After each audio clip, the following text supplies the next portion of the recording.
Hey guys and girls, this week we're executing a body weight squat. I'm going to talk about some adjustments that you can do to make sure it's safe as well. If you haven't already, jump below, download the eProgress Journal, and join us. Let's go do it.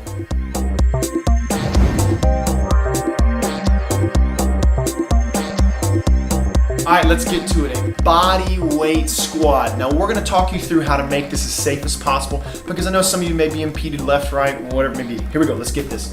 Notice I have my fan, I've got my water. I'm gonna leave it off today because Mr. Felipe, my right-hand man behind the camera, will not allow me to have it on because you won't be able to hear me. All right, now I've got a chair. You can use any chair, just make sure it's a stable chair. I've also got my clock and I've got my progress journal sitting off screen, okay? Now what we're gonna do, body weight squat, we're gonna hit a static hold, an isometric hold. I'm gonna turn the chair a little bit so you guys can see. Now I'm gonna widen my feet just outside shoulder width. I'm gonna make sure I'm on my heels, so eyes to my feet. Do not go to the ball of the feet or the toes at all. Stay on your heels the entire time. I'm going to flare my knees, which means keep the knees out in line with the ankle. Don't let the knees come in. That's tough on the medial side of your knee, okay? So flare knees, turn toes out if you need to. Back stays flat, we're not rounded. We're gonna slowly start to bend the knees.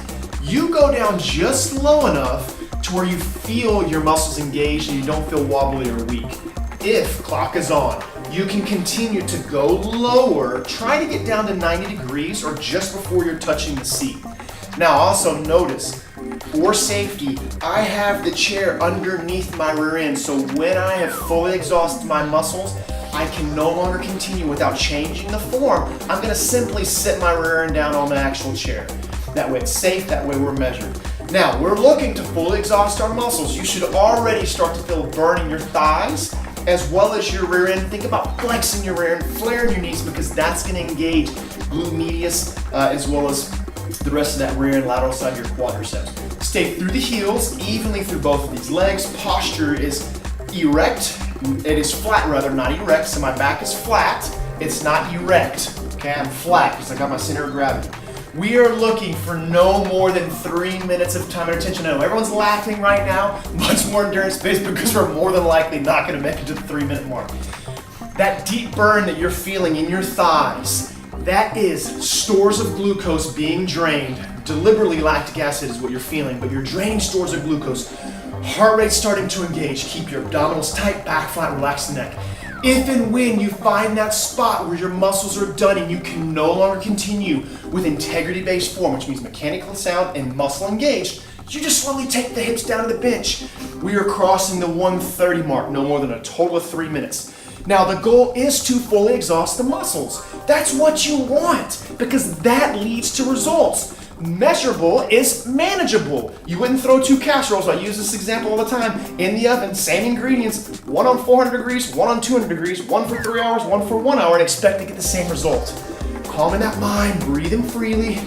When you reach that point, look, I'm starting to shake, my muscles are getting close, where they're fully exhausted and you can no longer continue with proper form, note the time. That allows us to be measurable. You're gonna put that in your e-journal so that the next time we execute the set, you can see what you're doing, what your actual effort, your outcome is. We have no more than 45 seconds. If you're still with me, great, grand, wonderful. Notice there's a little bit of shake, but also notice that I'm not going to the ball of through the toes. If my shake gets too bad so that I can't mechanically stay sound through my heels, knees flared, I'll just slowly ease out. Calming that mind, I'm getting close. I would have my fan rocking right now because I feel my core temperature elevating. That's metabolism running, calories being burned. I'm feeling my form deteriorate, a little bit of pressure in my low back. I'm gonna slowly ease out. Whew, deep burn. If you're still rocking, good for you. No more than 15 seconds, a little less than that actually.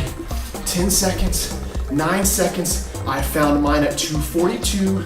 Breathing freely, notice my heart rate's up. 2 seconds. 1 second, whew, and done. Elevated heart rate. Who said there's not cardio and resistance training or strength training?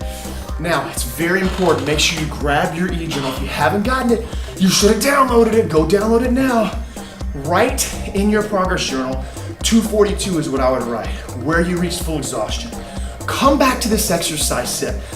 Give yourself a couple days in between, execute it 2 or 3 times a week, and I guarantee you in the next 2 to 3 weeks, you will increase the time at which you're able to output at those legs. That leads to strength, that leads to functional ability, coordination, dexterity, injury resistance, and a stronger you. Whew, heart rate's up. See you next time. Hey guys, thanks for hanging out today on our YouTube channel. I hope you liked the information and it's useful for you going forward.